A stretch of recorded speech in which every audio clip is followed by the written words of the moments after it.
As we've evolved and getting into COVID, many real estate companies and realtors discovered the need and the importance of online presentation when listing a property or listing yourself and branding yourself.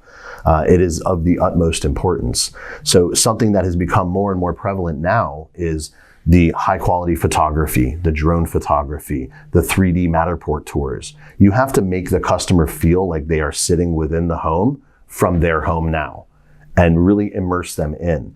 If you think during COVID and the pandemic that we went through, people weren't showing homes in many parts of this country. In Florida, we were very beneficial. Mm-hmm. We were deemed essential and able to go out and show homes after just a few weeks, thank you to our PAC dollars and our elected officials. But many parts of the country didn't have that for a very long time.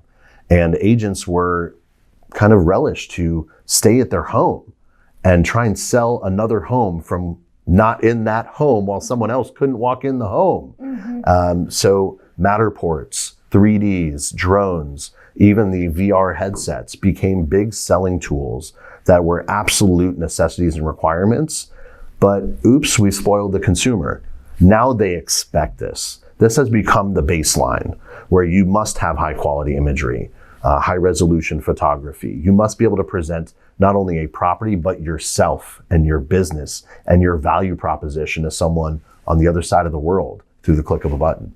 So it's companies like Matterport. It's photographers that you trust that come out and present you in the proper light that have become probably the most important piece of an agent's individual business.